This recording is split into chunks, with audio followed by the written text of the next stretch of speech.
monsieur, cher ami, bonsoir. J'espère que vous vous portez bien, que ce week-end maintenant achevé aura été agréable, ensoleillé et constructif, notamment si vous avez suivi avec nous depuis vendredi soir ces études sur le sabbat. Je m'appelle Sandrine et je vous souhaite la bienvenue. Je vous invite ce soir à vivre notre dernier temps d'échange de ce week-end spécial proposé, je le rappelle, par les églises adventistes de Drancy et de Choisy-le-Roi. Quelques annonces rapides, toujours les mêmes, concernant la possibilité de poser des questions, d'échanger à l'issue de cette dernière présentation. Je vous rappelle l'adresse mail drancy.mp@gmail.com et le numéro de téléphone, le 06 68 38 51 19. Appel ou texto, nous vous répondrons. De même, les vidéos de chacune de ces soirées restent disponibles sur YouTube en tapant Église adventiste de Drancy ou Église adventiste de Choisy-le-Roi. Je vous invite maintenant à chanter avec nous « Ta parole est une lampe à mes pieds ». Pour ceux qui le connaissent, chantez, et pour les autres, je vous invite à écouter ce beau chant et être attentif aux paroles. Je vous retrouve juste après.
Depuis vendredi soir, nous avons eu un aperçu de ce que représentait le sabbat. Créé par Dieu lui-même, il a été béni et sanctifié par ses soins. Hier soir, de manière plus précise, nous avons analysé des textes bibliques qui démontrent que Jésus lui-même a observé le sabbat. Après sa résurrection, cela s'est perpétué par les apôtres et ses disciples. La loi morale, incluant le commandement du sabbat, a été écrite du doigt de Dieu, montrant ainsi qu'elle est approuvée par lui-même, mais qu'elle est aussi immuable et intouchable. Jésus nous dit qu'il est venu pour accomplir cette loi et non l'abolir. Il est venu pour lui rendre sa visée originelle en allant plus loin dans sa pratique. Ce soir, Marcia nous démontrera, toujours en s'appuyant sur des textes bibliques, que certains d'entre eux peuvent être perçus comme parlant du sabbat, alors que la réalité peut être tout autre. Juste avant, Gaël fera monter une prière vers l'Éternel, puis nous chanterons, écouterons le chant « Moi, j'irai ». Puis Martial prendra la parole. Bonne écoute.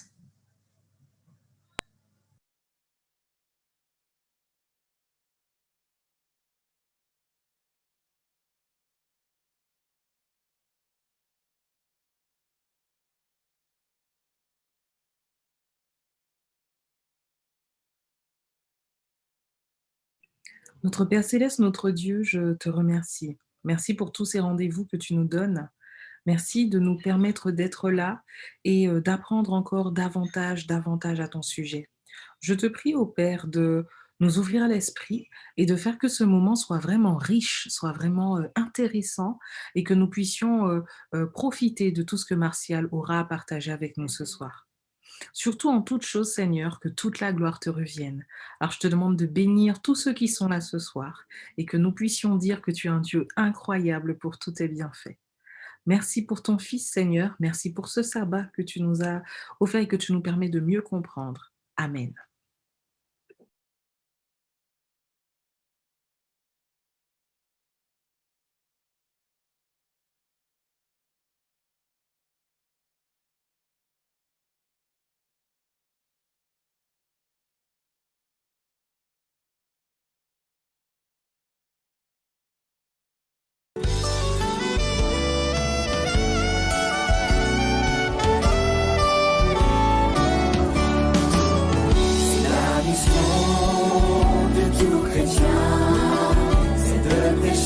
D'enseigner à son prochain.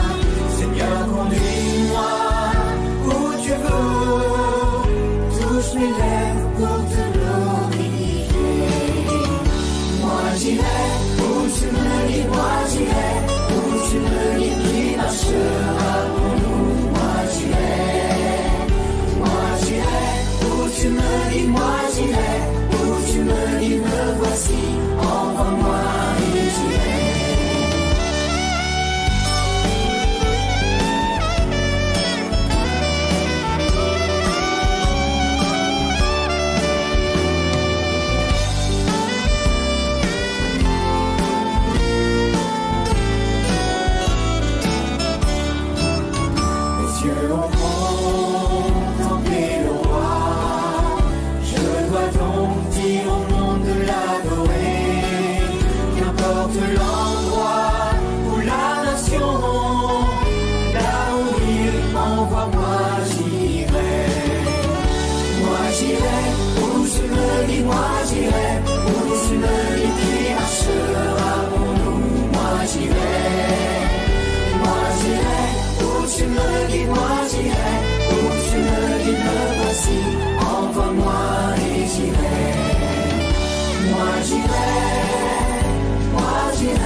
Bonsoir à chacun. Je suis très heureux de vous retrouver ce soir. J'espère que vous allez bien et que vous êtes en bonne forme.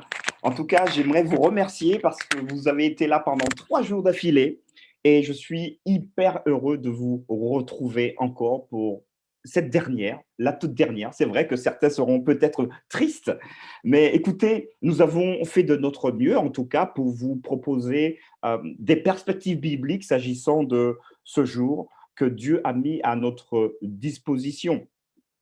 Il me paraît être essentiel, en tout cas, de vous rappeler que je ne suis pas là pour vous obliger à croire ou à ne pas croire à ce que je dis.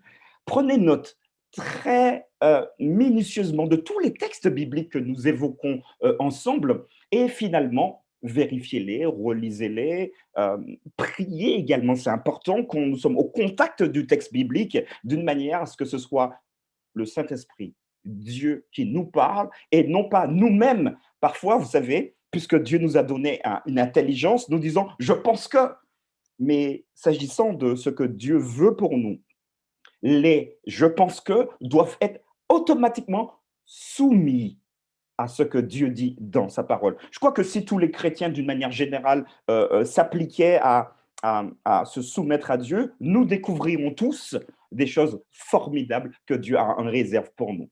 Alors, nous pouvons ne pas être d'accord. Alors, je vous dis que ça a bougé pas mal sur les réseaux sociaux. J'ai regardé sur Facebook. Donc, il y en a qui sont d'accord, d'autres pas d'accord. J'ai pu échanger également moi-même avec certaines personnes qui avaient donc des perspectives différentes. Et les arguments bibliques, pour ma part en tout cas, font foi. C'est vraiment une argumentation biblique très pointue. C'est tout ce qu'on pourra dire. Ben, écoute, d'accord, mais est-ce que la Bible dit ça ou ne dit pas ça? Et ensemble, je crois qu'on peut toujours trouver ce que Dieu voudrait nous dire. Nous pouvons ne pas être d'accord, comme je vous le disais, nous pouvons l'être. L'idée pour nous est, en tout cas, je l'espère pour vous, est toujours de rechercher et à être pertinent, équilibré dans le texte biblique. Vous savez, l'Ancien Testament comporte plus de 89 fois le mot sabbat ou l'expression sabbat. Donc, dans l'Ancien Testament, 89 fois. Dans le Nouveau Testament, on a plus de 60 fois le mot sabbat. Et laissez-moi vous dire, donc 89 plus 62, si ma mémoire est 151. Donc, plus de 150 fois cette expression dans toute la Bible et aucun texte, je le dis humblement, aucun texte ne dit que le sabbat, qui fait partie donc, des 10 commandements de Dieu, que Dieu a instauré, donc nous l'avons vu à la création au profit de l'homme, aucun verset de la Bible n'exprime une abolition. Aucun verset n'exprime une modification sur plus de 150 versets abordant le sabbat dans la Bible. J'aimerais vraiment, je vous l'ai dit parce que c'est la dernière fois qu'on aura à échanger autour de ce sujet, en tout cas pour ce week-end, et j'aimerais que nous soyons vraiment équilibrés et nous dire quelque chose de fondamental. Le sabbat ne vous sauvera pas. Je répète, observer le sabbat ne nous sauvera pas. Ni aucun autre commandement, cela ne nous sauvera pas. Mais l'important, me semble-t-il, d'obéir à Dieu plutôt qu'aux hommes. Et d'ailleurs, c'est Acte 5 qui va nous le dire, quand Pierre va être interpellé. J'aimerais vous le lire. C'est vrai que moi, j'aime bien asseoir ce que je dis à chaque fois. Acte chapitre 5, je vais vous le lire, verset 29. Voilà, Acte 9. Voilà, donc merci pour la technique. Donc Pierre et les apôtres répondirent, il faut obéir à Dieu plutôt qu'aux hommes. Et voilà une affirmation que l'apôtre Pierre fera ici, sans distinction. Et il vaut mieux donc obéir à Dieu plutôt qu'aux hommes. Donc l'invitation que j'ai pour vous, pour chaque personne qui me regarde, non pas aller faire une bataille contre j'ai raison, tu as tort, ou tu as tort, j'ai raison. Mes amis, si le texte biblique sert à nous quereller, écoutez, fermons la Bible, faisons autre chose. Néanmoins, le texte biblique va nous interpeller pour que notre relation avec Dieu soit de plus en plus intense. Et c'est ce qu'il faut retenir. Et d'ailleurs, je vous le dis très clairement, je ne suis pas partisan des bagarres d'opinion sur les réseaux sociaux. Ouais, et puis en plus, on se traite parfois, ce n'est pas le cas aujourd'hui, hein, heureusement, parce que nous sommes entre gens civilisés, gens bien, on se traite de tous les noms d'oiseaux, mais l'idée, vraiment, quand la Bible nous interpelle, positionnons-nous personnellement, relisons, prions et demandons à Dieu, Seigneur, je n'avais pas vu tous ces éléments comme ça. Est-ce que j'ai quelque chose à apprendre de toi? Et ça, c'est important. Nous y reviendrons tout à l'heure. Donc, vendredi, nous avons traité donc, des origines du sabbat. Retenons qu'il a été créé par Dieu, donc le sabbat a été créé par Dieu, et qu'il s'agit du sabbat de Dieu. C'est lui qui s'est reposé, c'est lui qui a cessé finalement. Sabbat, retenez au moins ça, sabbat signifie cessation d'activité. Dieu n'était pas fatigué, mais il va arrêter tout ce qu'il va faire.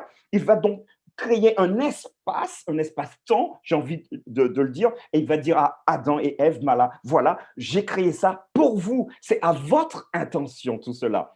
Parce que je suis amour, parce que je vous aime et que je veux que cet espace-temps que je mets pour vous,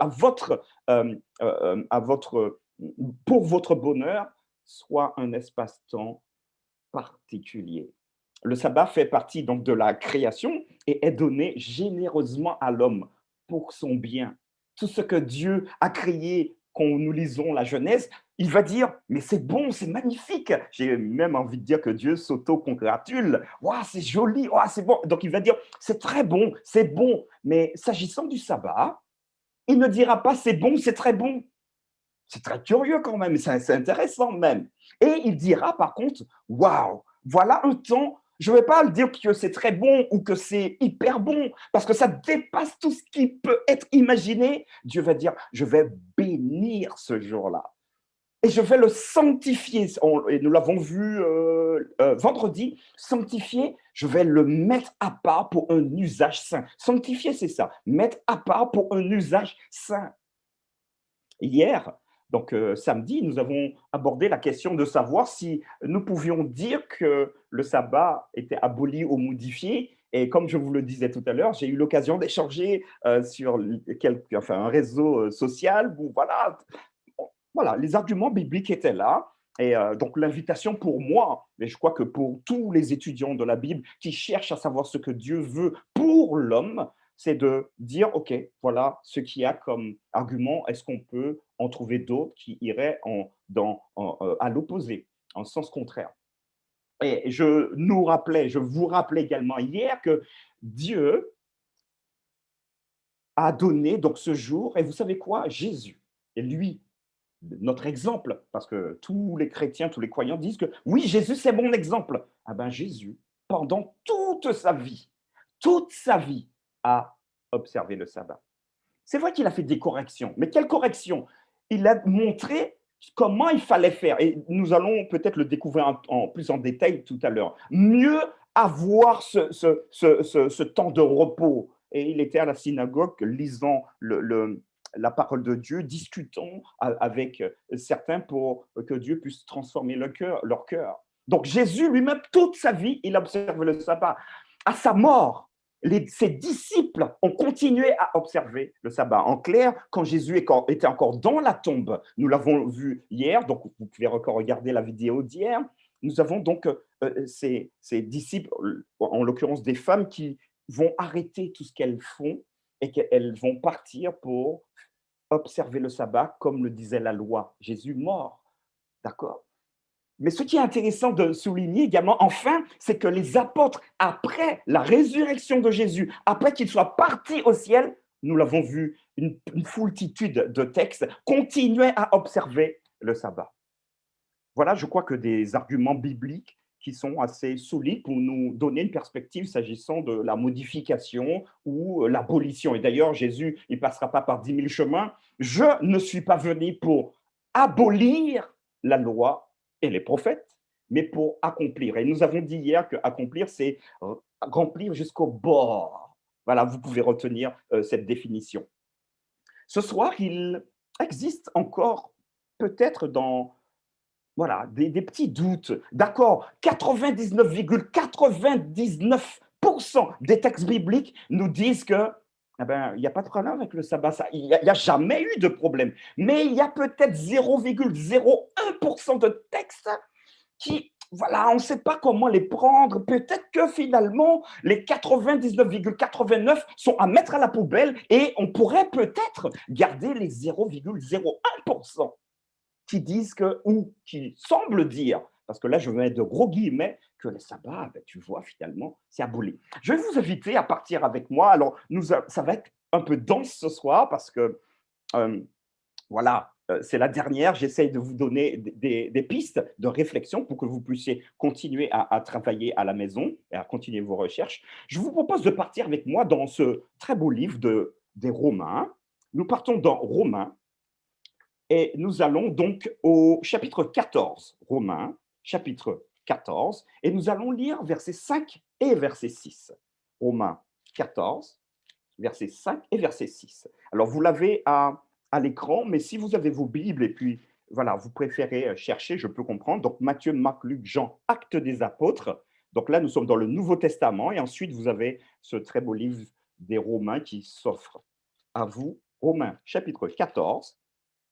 Et nous allons lire à partir du verset 5. Alors, vous pouvez les noter parce que ça peut vous servir également dans votre propre étude. Romains 14 à partir du verset 5. Je lis. Tel fait une distinction entre les jours, tel l'autre les estime tous égaux, que chacun ait en son esprit une pleine conviction. Celui qui distingue entre les jours agit ainsi pour le Seigneur. Celui qui mange de tout, c'est pour le Seigneur qu'il mange, car il rend grâce à Dieu. Celui qui ne mange pas, c'est pour le Seigneur qu'il ne mange pas, et il rend grâce à Dieu. Et voilà le texte de Romains, chapitre 14, versets 5 à 6, qui nous dit « Mais attends, ah, mais on ne l'avait peut-être pas vu celui-là. Écoute, Martial, qu'est-ce que tu en penses là maintenant? Tu dis quoi ?» Alors, la première chose, j'aimerais vous dire que je ne fais pas faire de bataille. On ne fait pas de bataille, mais regardons ce que le texte est en train de nous dire. Tel fait une distinction entre les jours. Et ma première question pour vous, c'est de vous demander, est-ce que vous avez vu apparaître le sabbat ici? Est-ce que vous avez vu apparaître le mot sabbat? Ou peut-être septième jour, voire le jour du repos de l'Éternel, ou quelque chose qui ferait penser à ça? Pour moi, en tout cas, quand je le lis, et j'imagine que c'est le cas pour vous, aucune référence ni au jour du repos, ni le sabbat, ni le septième jour, conformément à ce que Dieu avait dit déjà au préalable. Mais le texte va nous dire, tel fait une distinction entre les jours. OK? Donc, il devient tout de suite intéressant pour l'étudiant de la Bible de se dire, mais de quoi Paul est en train de parler aux Romains? Je vais vous proposer un conseil qui me semble être très, très pertinent s'agissant de l'étude de la Bible. Il faut toujours replacer dans son contexte les textes que nous lisons. Et effectivement, si je lis ce texte-là, alors j'ai déjà, vous voyez donc, dans ma tête que le sabbat, de toutes les manières, c'est aboli, c'est cuit. Et je lis, tel fait une distinction entre les jours, tel l'autre les estime tous égaux, que chacun ait en son esprit une pleine conviction.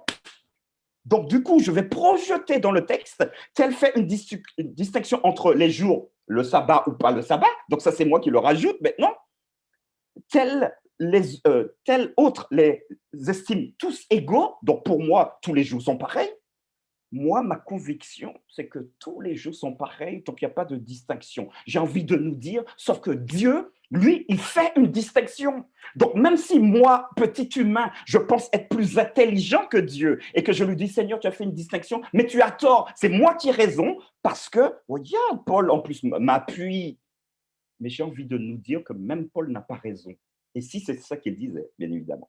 Voyons maintenant ce qui est très important ici, le contexte dans lequel ce texte a été mis. Et je vous invite à lire un peu plus haut avec moi à partir du verset 1er. Donc Romains 14, et nous lisons au verset 1er et nous irons jusqu'au verset 6. Romains 14, 1 à 6. Lisez avec moi. Faites accueil à celui qui est faible dans la foi et ne discutez pas les opinions. Tel quoi pouvoir manger de tout, soulignez ça, tel quoi pouvoir manger de tout. Tel autre qui est faible ne mange que des légumes. Que celui qui mange ne méprise point celui qui ne mange pas. Soulignez encore, voyez, c'est très curieux, il y a manger, manger, manger qui revient. Mais continuons. Et que celui donc qui ne mange pas ne juge point celui qui mange, car Dieu l'a accueilli. Qui es-tu, toi, qui juge un serviteur d'autrui? S'il se tient debout ou s'il tombe, cela regarde son maître. mais il se tiendra debout car le Seigneur a le pouvoir de l'affermir. Et ensuite vient ce fameux texte, tel fait une distinction entre les jours, tel l'autre les estime tous égaux, que chacun ait en son esprit une pleine conviction. Et ensuite, celui qui distingue entre les jours agit pour le Seigneur, celui qui mange, c'est pour le Seigneur qui mange, car il rend grâce à Dieu. Celui qui ne mange pas, c'est pour le Seigneur qu'il ne mange pas et il rend grâce à Dieu.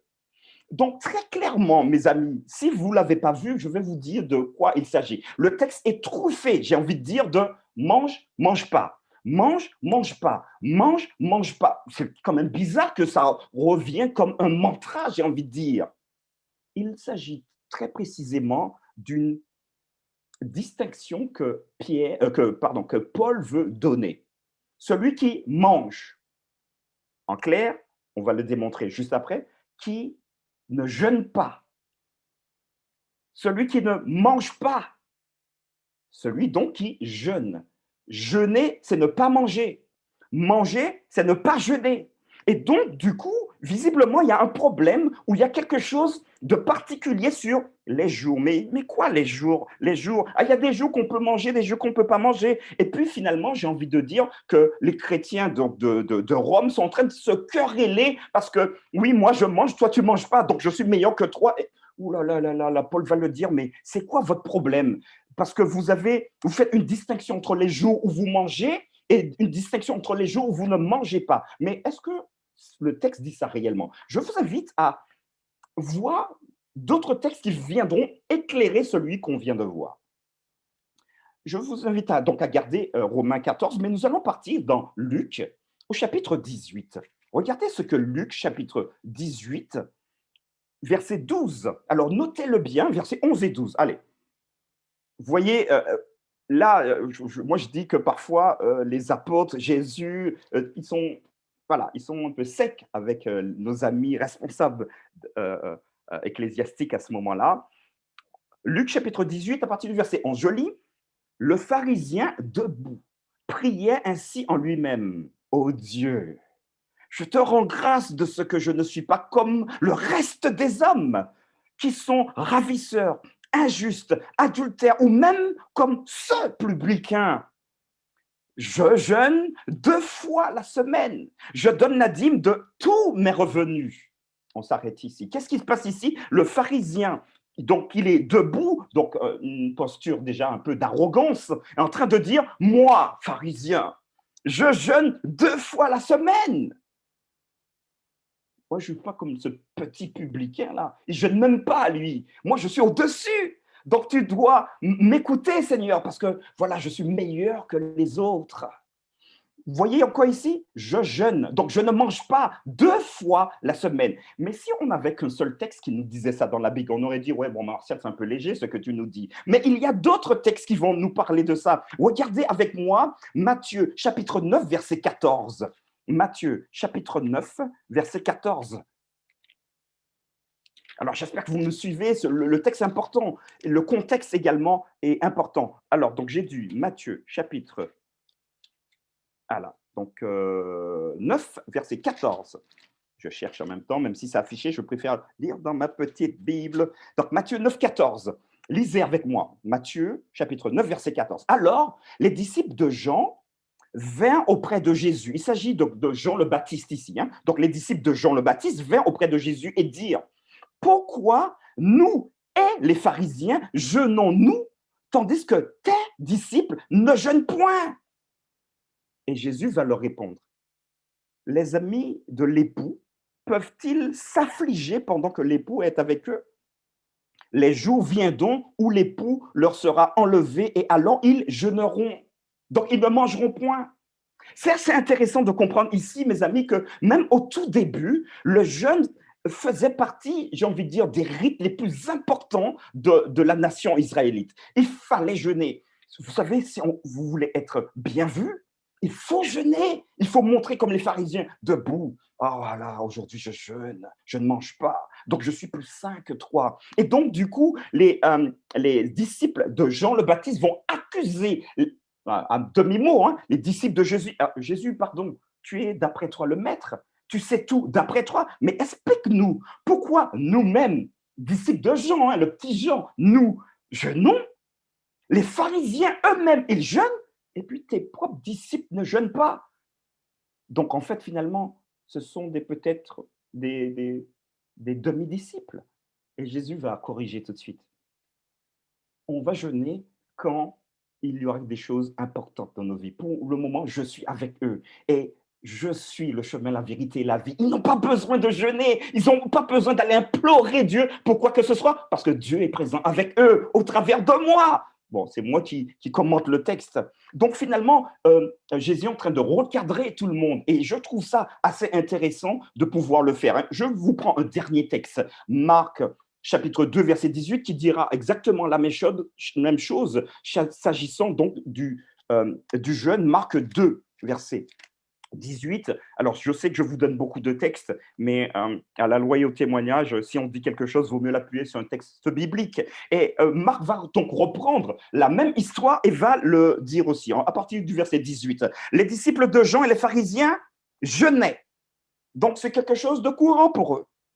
Ils vinrent dire à Jésus, pourquoi les disciples de Jean et ceux des pharisiens jeûnent-ils, tandis que tes disciples ne jeûnent point? Jésus, explique-toi. Et il va dire la même chose que dans Matthieu. Les amis de l'époux peuvent-ils jeûner pendant que l'époux est avec eux? Aussi longtemps qu'ils ont avec eux l'époux, ils ne peuvent jeûner. Donc, ce n'est pas la peine. Ne demandez pas à mes disciples de jeûner. Ils n'en ont pas besoin parce que je suis là avec eux. Donc, revenons à ce fameux texte de Romains 14, versets 1 à 6. Très clairement, il ne s'agit pas là du tout de jeûne, de sabbat, parce que le texte ne nous parle pas du tout de sabbat. Mais il va nous parler, le texte, qu'on le prend dans son contexte, j'ai envie de dire, dans son jus, de manger, pas manger, manger, pas manger, ben oui, de jeûner, pas jeûner. Et donc, on voit bien, en recoupant les textes de la Bible, que ceux qui, finalement, jeûnaient au niveau national, donc la religion juive avait seulement c'est une info que je vous donne, la religion juive avait un jour de jeûne obligatoire. Vous pouvez le trouver dans Lévitique. Alors, on ne va pas le lire, mais notez-le, Lévitique 16, 29, 34. Donc, dans ce temps-là, la religion juive, il y avait un seul jour de jeûne. Mais parmi les Juifs, donc au 1er siècle, il y avait, j'ai envie de dire, des super Juifs, des orthodoxes, on va dire, qui sont hyper pointus. Ils sont finalement les croyants les plus stricts qu'on pouvait trouver. Et je vous rappelle au passage que Jésus lui-même était juif, d'accord? Donc, nous ne sommes pas ici en train de critiquer telle ou telle religion. Ça ne me viendrait même pas à l'esprit. Mais de dire que là, Jésus est en train de démontrer à son propre peuple les super stricts. Et pour eux, le jeûne était une activité régulière qui avait une grande importance sociale. Plus vous jeûnez, plus vous êtes meilleur vous êtes et vous êtes vu dans la société. Jésus censurait très souvent les pharisiens, ces super juifs, les super orthodoxes, si vous voulez, parce qu'ils jeûnaient pour des raisons exhibitionnistes. Est-ce que tu m'as vu, s'il te plaît? Alors, moi, j'ai jeûné là. Mais je rejeûne dans 2 jours, parce que vous vous rappelez du texte, je jeûne 2 fois la semaine. 2 fois. Pas une fois comme le texte le disait dans Lévitique 16, 29, 34. Non, pas une fois, mais 2 fois. Donc, je suis 2 fois meilleur que les autres. Très clairement, Romains 14, 1 à 6 va parler du jeûne ici, et tel fait une distinction entre les jours, parce que les pharisiens et d'autres disciples jeûnaient pendant la semaine, et pour eux, ça avait une importance. Et finalement, ils dénigraient les autres. Et Paul va recadrer tout ça.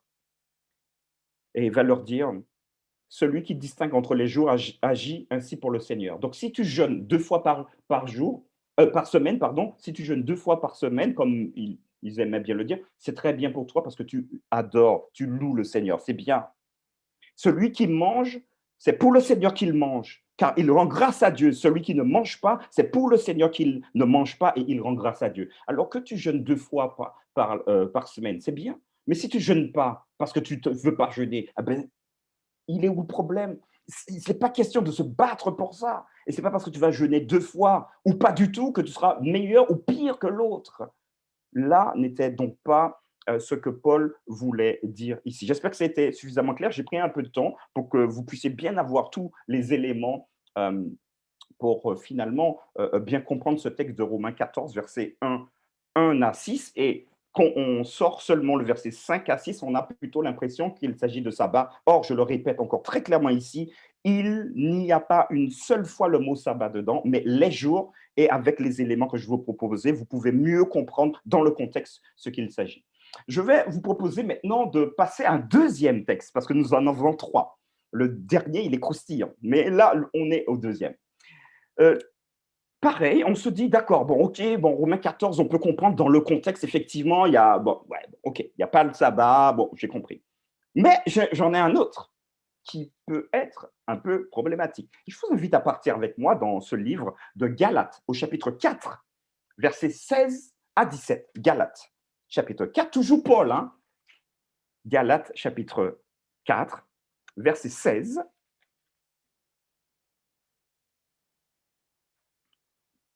Vous y êtes? Galates 4, 16, 17. Alors, 4, excusez-moi.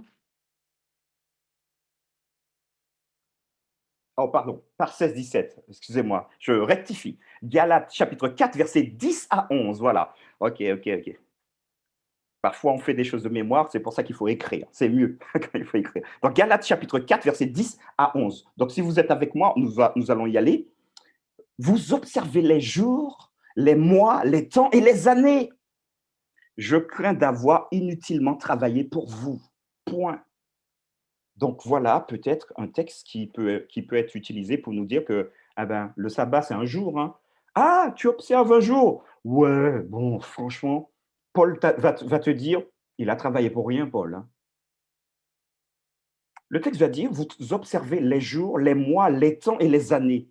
Et Paul va donc faire un reproche. Je crains d'avoir inutilement travaillé pour vous, mais c'est pas possible ces gens. Pourquoi ils sont encore sur des jours? Et là, maintenant, vous avez déjà le réflexe.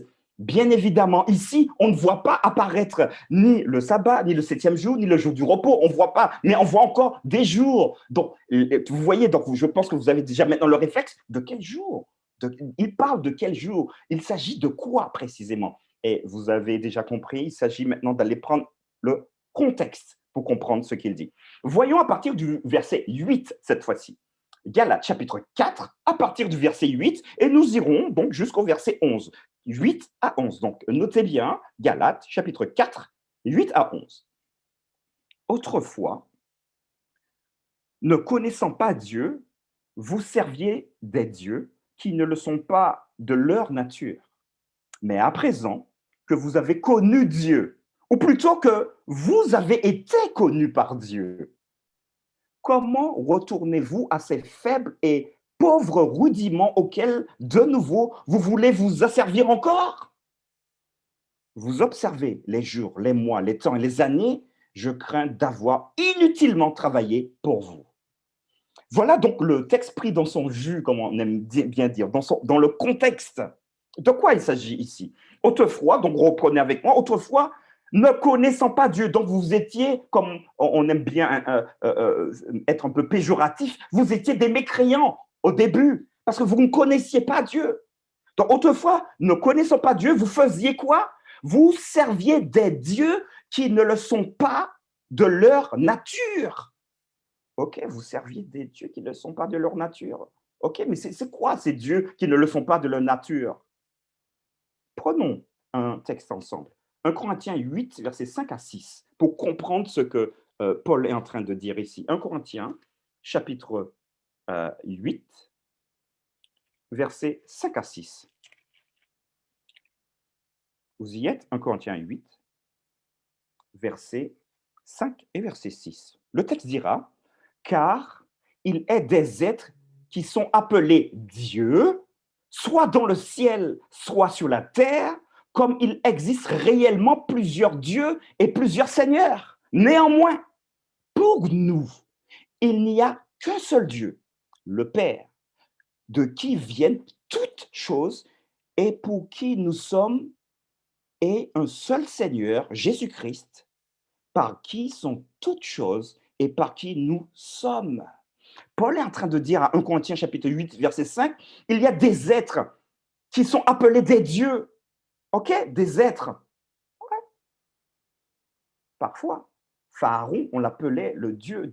Le Pharaon, c'était un dieu. Mais il va rajouter soit dans le ciel, soit sur la terre. Vous voyez?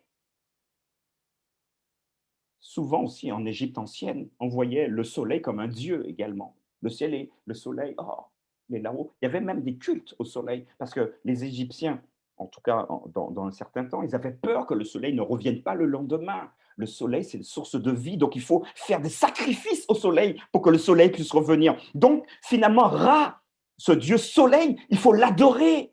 Donc, il est dans le ciel, celui-là, ou parfois sur la terre, donc des dieux.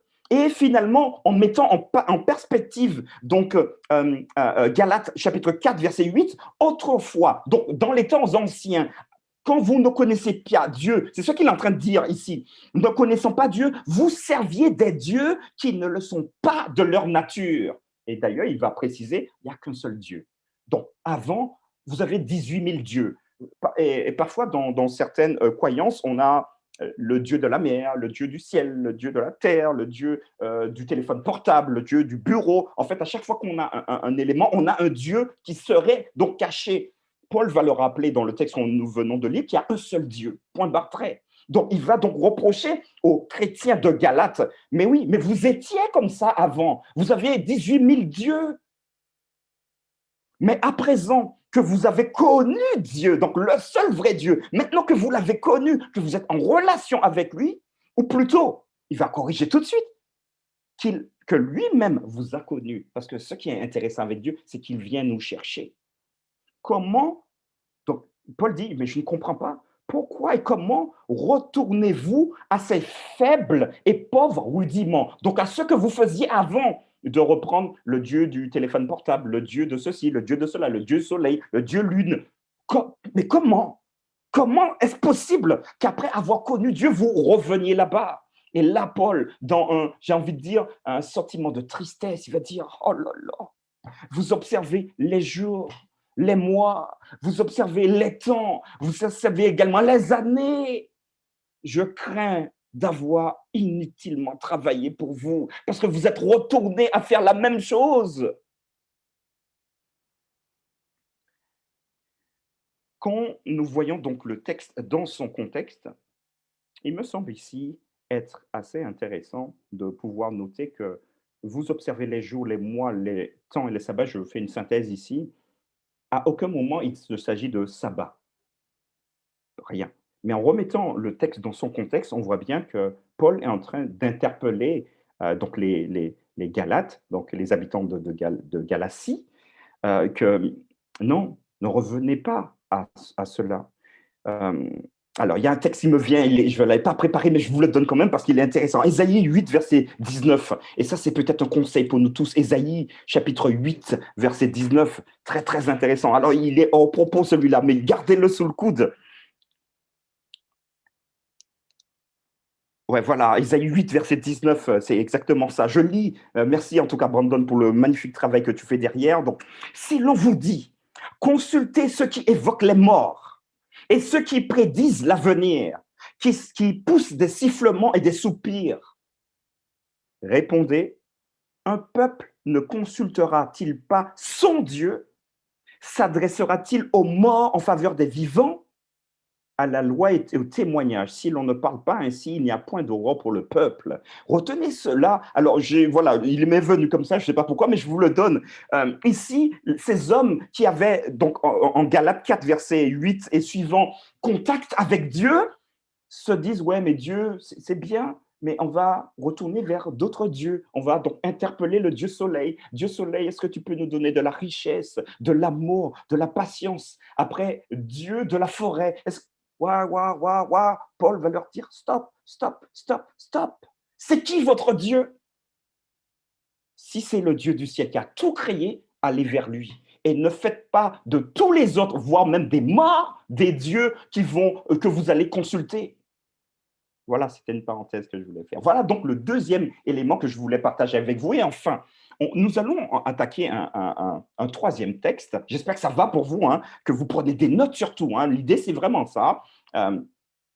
prendre des notes et ensuite, après, continuer votre étude, affiner les choses, aller plus loin également. Un dernier texte qui me semble, je le garde en dernier parce qu'il est plus sensible, il est plus délicat. Nous allons partir dans le livre de Colossiens, au chapitre 2, versets 16 à 17. Colossiens, chapitre 2, versets 16 à 17. Notez-le bien, celui-là, parce que j'aime bien dire qu'il y a parfois des textes qui piquent. Celui-là, il fait partie des textes qui piquent. Colossiens, chapitre 2, versets 16 à 17. Donc, petite synthèse rapide. Donc, les deux références que nous avons vues précédemment, voilà, mis dans leur contexte, on ne peut pas dire que ces références-là abolissent ou annulent le sabbat, très clairement. Mais peut-être que celui-ci, oui, Colossiens 2, versets 16 à 17. Oui, mais alors, Martial, qu'est-ce que tu peux dire de Colossiens 2, versets 16 à 17? Lisons.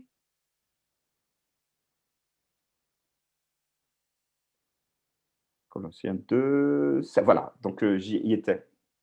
Alors, que personne donc ne vous juge au sujet du manger ou du boire. Au sujet, attention de quoi? D'une fête, d'une nouvelle lune ou des sabbats. Donc voilà quelque chose d'assez intéressant. Mais verset 17, c'était quoi? C'était l'ombre des choses à venir, mais le corps est en Christ. Alléluia, amen. On en veut dire, voilà le texte qu'on attendait. Qu'est-ce que tu as à dire sur ça, Martial? D'accord, 99,999 des textes sont pour le sabbat, mais voilà celui-là, qu'est-ce que tu as à dire? Et je vais dire pas grand-chose. Mais je vais dire, analysons le texte.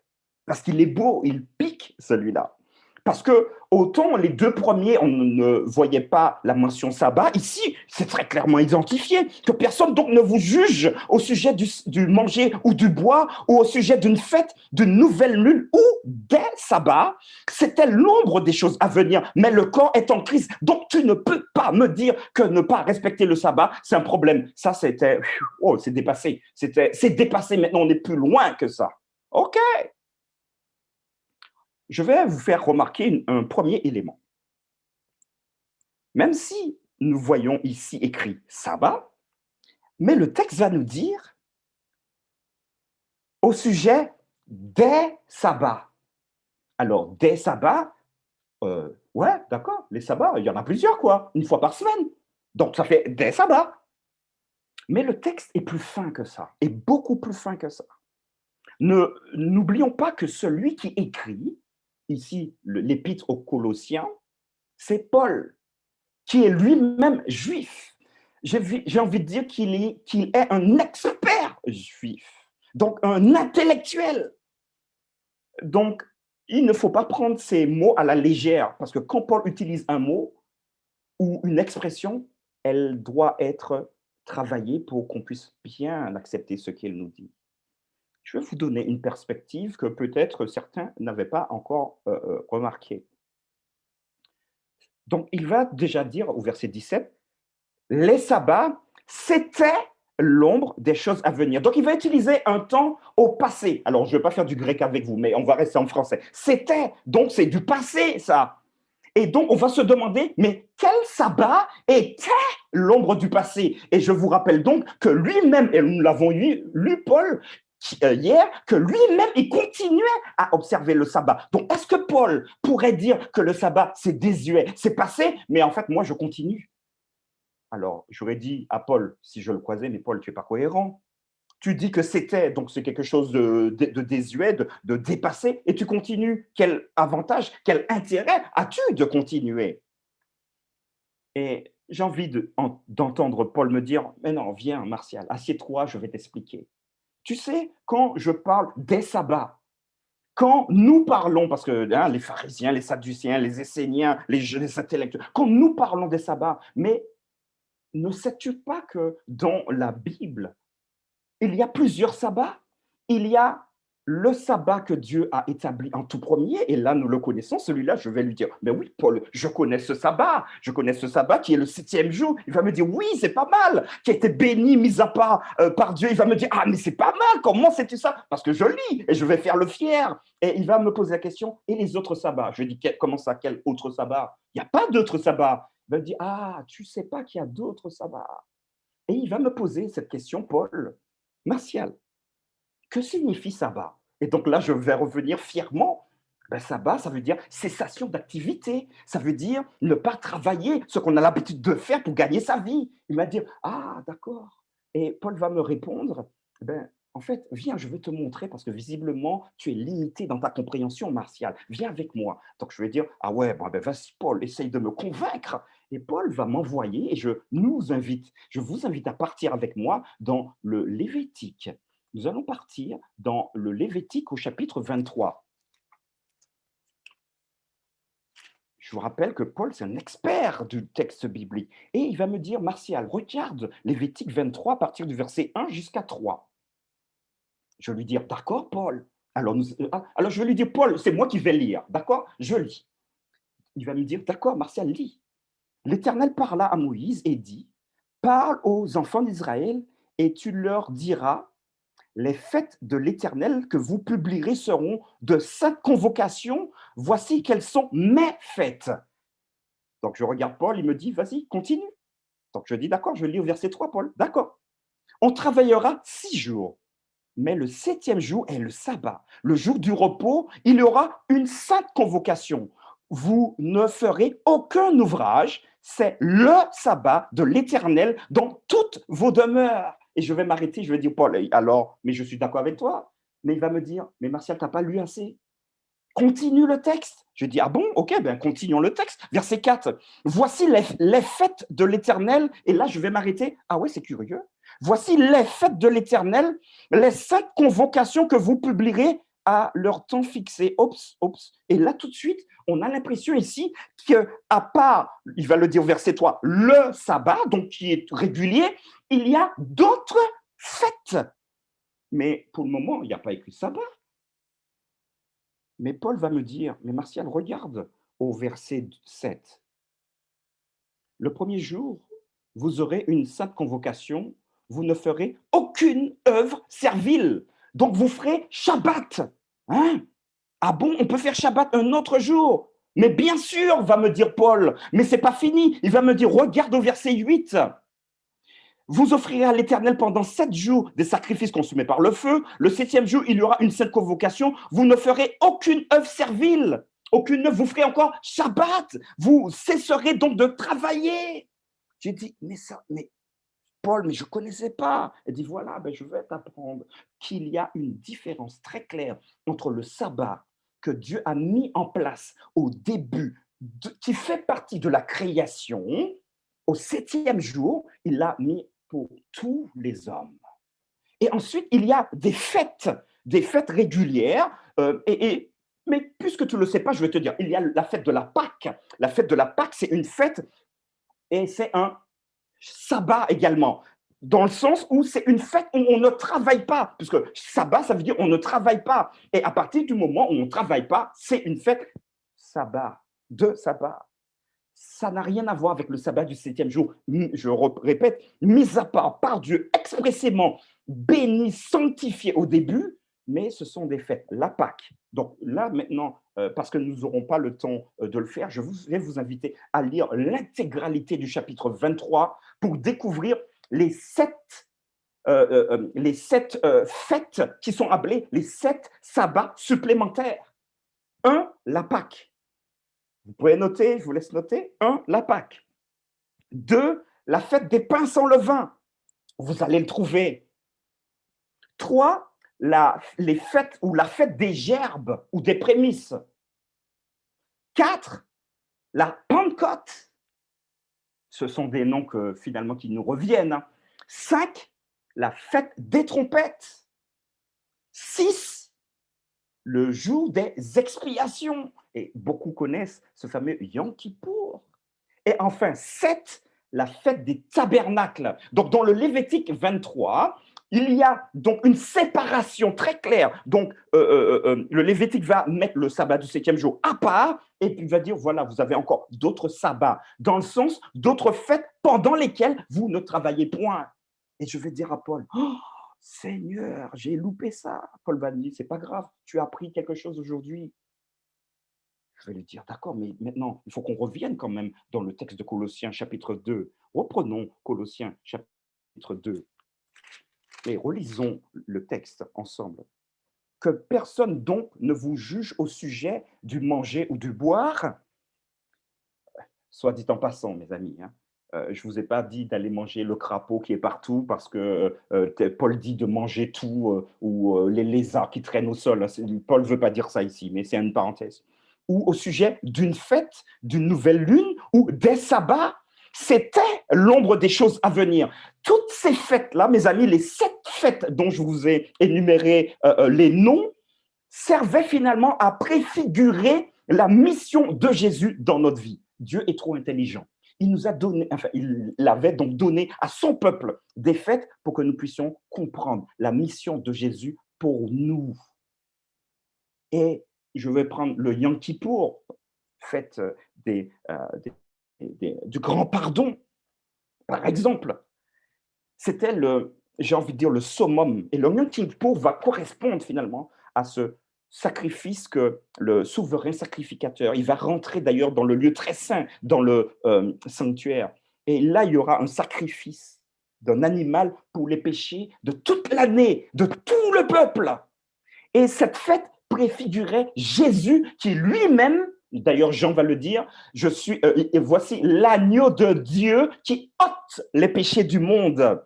Et finalement, cette fête va, vous voyez, quand ils le font une fois par an, ça doit leur remettre en tête. Vous avez un sauveur qui doit venir et il doit faire quelque chose de particulier ce jour-là pour vous. C'est le Messie. Et puis, finalement, ça servait de guide pour le peuple. Ça servait également j'ai oublié mon terme, c'était un apprentissage pour eux, pour qu'ils puissent retenir, pour qu'ils ne puissent pas oublier que Dieu est un Dieu d'amour qui aime tout un chacun. 3 éléments, nous avons vu 3 éléments. Alors, j'en ai encore sous le coude, mais je vais respecter le timing parce que sinon, on va terminer à 21h. Vous voyez que finalement, en traitant les textes bibliques, non pas sur les « je crois que » le texte dit ceci, mais en prière, en demandant « mais Seigneur, 99,99% des textes d'accord vont dans le sens du sabbat, mais il y en a un qui me gêne. Est-ce que j'ai une mauvaise compréhension? Alors, pour l'humain que nous sommes, pour les humains que nous sommes, il est facile pour nous de dégager. Ah ouais, la Bible s'est trompée, c'est annulé, c'est aboli. Non, maintenant, moi, et ce qui nous revient le plus, moi, je suis sous la grâce. Je n'ai pas besoin de cette loi-là. La loi est périmée. Je suis sous la grâce et je n'ai pas besoin de la loi. Et laissez-moi vous faire un petit exercice rapide. D'accord? J'ai envie de nous dire aussi que moi, je suis sous la grâce aussi. Et je ne compte pas sur la loi pour me sauver. Parce que même si je faisais tout ce qu'il fallait de la loi, Jésus allait me regarder, ou Dieu allait me regarder. Ouais, tu penses avoir fait un truc super là? En fait, tu as besoin de la grâce. À quoi sert donc la loi? Vous avez peut-être déjà remarqué que je suis déjà parti dans une autre séquence que je n'avais pas préparée. Mais je pense qu'il faille le faire. Je vais prendre 5 minutes de votre temps et pas plus. À quoi sert la loi? La Bible va nous répondre. Prenons un texte dans Romains, chapitre 6, verset 15. Il va falloir bien qu'on comprenne à quoi sert la loi de Dieu. Pas à nous sauver. N'allez pas croire parce que nous observons parfaitement la loi que tout va bien et que nous sommes des super saints. Romains 6, donc j'ai dit verset 15. Alors Brandon est encore plus rapide que moi, merci beaucoup. Donc, quoi donc? Pécherions-nous parce que nous sommes non sous la loi, mais sous la grâce? Et Paul va répondre, loin de là. En clair, jamais nous ferons ça. Et restons, allez, il nous propose dans le verset 16, ne savez-vous pas qu'en vous livrant à quelqu'un comme esclave, pour lui obéir, vous êtes esclave de celui à qui vous obéissez, soit du péché qui conduit à la mort, soit de l'obéissance qui conduit à la justice. Analysons le verset 15. Alors là, j'ai mis la quatrième parce que je vais aller assez rapidement. Quoi donc? Pécherions-nous parce que nous sommes non sous la loi, mais sous la grâce? Qu'est-ce que c'est la définition du péché, mes amis? C'est quoi le péché? La Bible est très claire à ce sujet. Le péché, c'est la transgression de la loi. Je répète, la Bible dit que le péché, c'est la transgression de la loi. Si je détruis la loi, il n'y a pas de péché, mes amis. Plus de péché. Et si j'ai plus de péché parce qu'il n'y a plus de loi, qu'ai-je besoin d'aller prier pour demander à Dieu pardon? J'en ai pas besoin. Et ça va même plus loin que ça. J'ai pas besoin de grâce. Pas besoin de grâce, puisque ceux qui sont graciés, ce sont ceux qui ont fait une faute, qui ont transgressé quelqu'un. Vous imaginez, vous rentrez dans le tribunal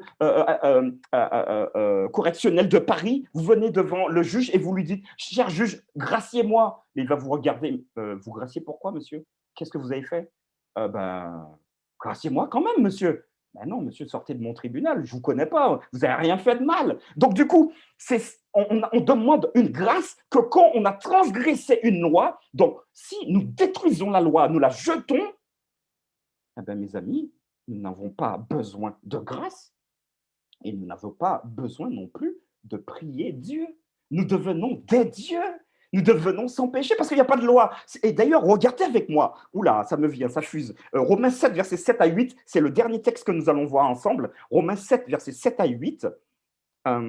Voilà, c'est très, très intéressant. Vous y êtes avec moi? Romains 7, 7 à 8.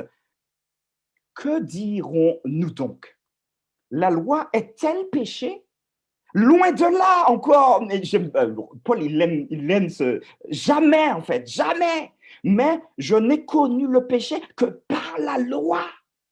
Car je n'aurais pas connu la convoitise si la loi nous dit « tu ne convoiteras pas ».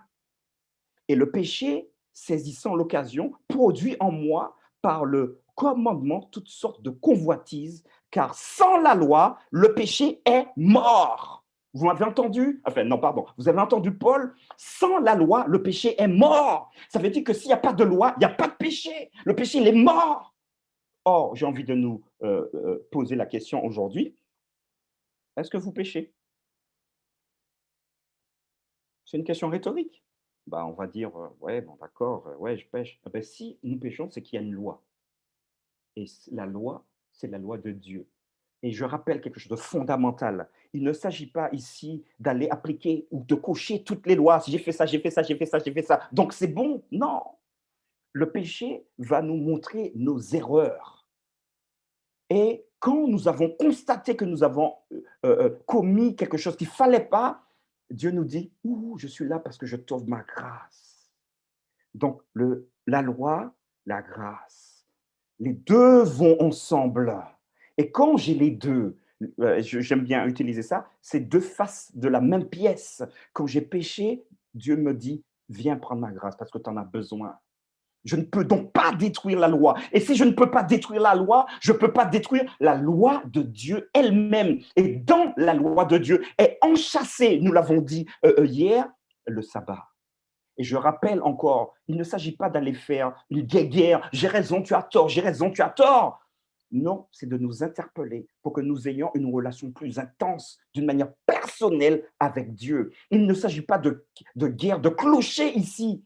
Le texte biblique n'a pas été écrit pour une communauté, pour un groupe de personnes, mais pour tous les êtres humains de cette terre.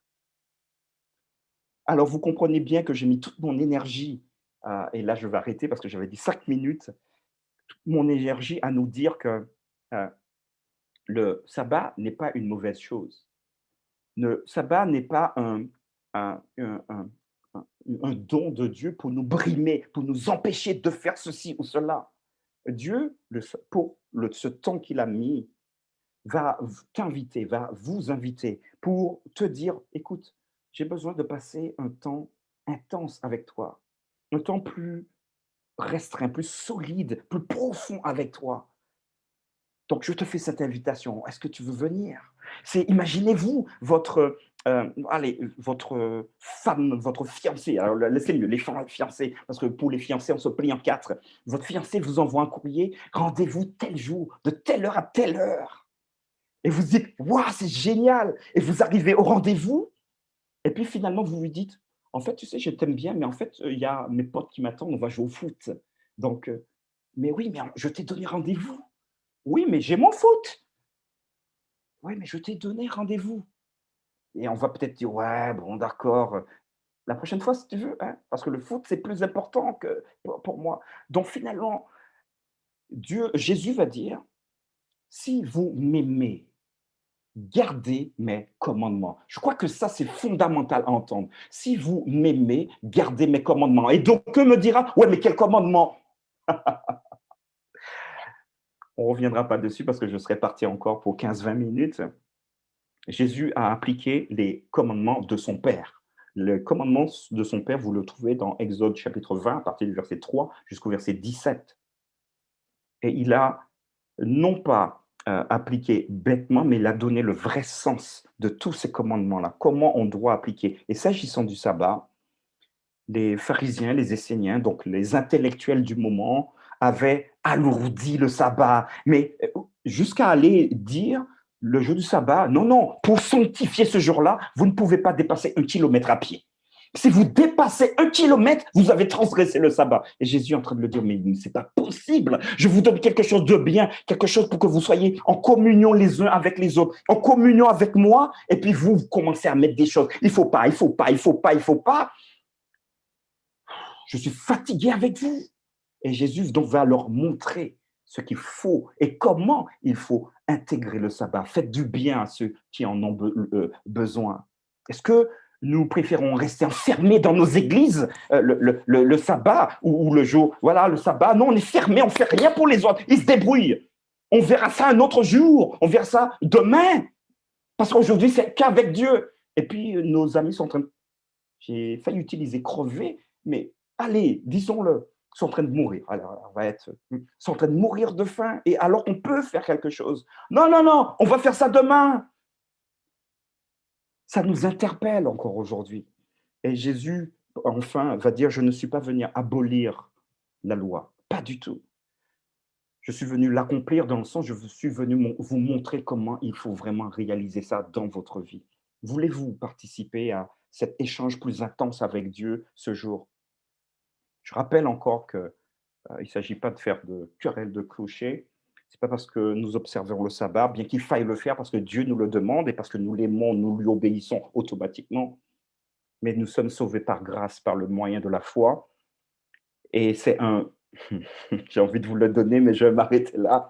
Et c'est un don de Dieu. Dieu nous le donne.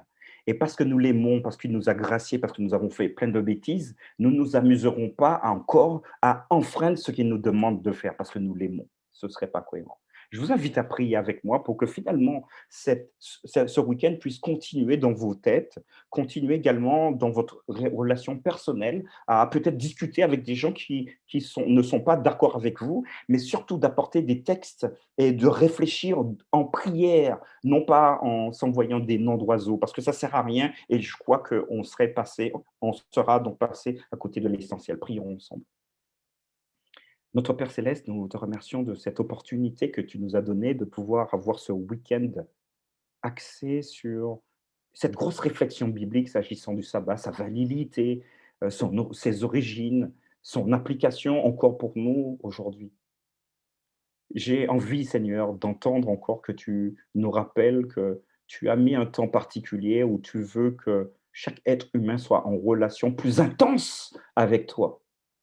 Et que ce jour, tu l'as béni, tu l'as sanctifié, tu l'as mis à part pour un usage saint. Nous avons tenté, Seigneur, humblement de balayer l'ensemble des textes bibliques pour voir s'il y avait peut-être des failles, mais nous restons convaincus que, Seigneur, c'est toi qui diriges toutes choses et que quand tu bénis quelque chose, en l'occurrence ici le sabbat n'est pas modifié, n'est pas aboli. Tu nous donnes encore aujourd'hui ta grâce et tu es prêt à nous pardonner. Nous acceptons ton pardon par la grâce, Seigneur. Et j'aimerais te demander de pouvoir bénir et accompagner chacun de nos amis qui regardent, qui participent à ce temps de réflexion biblique sur le sabbat. Accompagne-nous et que ce soit ta volonté, Seigneur, qui soit faite dans nos vies. Nous te cherchons encore, nous aurons encore plus à apprendre de toi. Alors permets-nous d'être humbles devant le texte biblique, Seigneur. Permets-nous de te faire confiance. Garde-nous en ta paix, je t'ai prié, dans le nom de Jésus-Christ. Amen. Amen. Tout ce que vous deviez savoir sur le sabbat, Bible en main. Vous l'aurez compris, la question du sabbat est importante et primordiale pour l'homme, mais aussi très enrichissante dans sa mise en pratique. J'espère que ces sujets vous auront permis d'en savoir l'essentiel. Et s'il réside encore des questions, des besoins complémentaires, vous avez bien sûr à votre disposition l'adresse mail drancy.mp@gmail.com ou encore le numéro de téléphone qui s'affiche 06 68 38 51 19. Et vous avez également la possibilité de visionner à nouveau ces vidéos sur YouTube. Nous tenons à vous remercier pour votre présence, pour les échanges qui ont suscité beaucoup d'intérêt. Merci également aux 2 églises organisatrices, à l'équipe technique qui a permis la diffusion de ce week-end. Et Martial, merci pour tous ces éclairages, ton dynamisme et toutes ces précisions sur le sabbat. Notre week-end se termine. Je vous souhaite à tous une excellente semaine en espérant qu'elle nous permette de préparer le prochain sabbat dans une perspective nouvelle, nourrie de tout ce que nous aurons appris à son sujet. Belle soirée à tous et que Dieu vous garde. Si toi aussi tu choisis la vie, n'oublie pas de t'abonner à notre chaîne YouTube Choisis la vie, Église adventiste de Choisy. Et pour ne rien manquer, pense à activer la petite cloche pour recevoir une notification dès qu'une vidéo est publiée.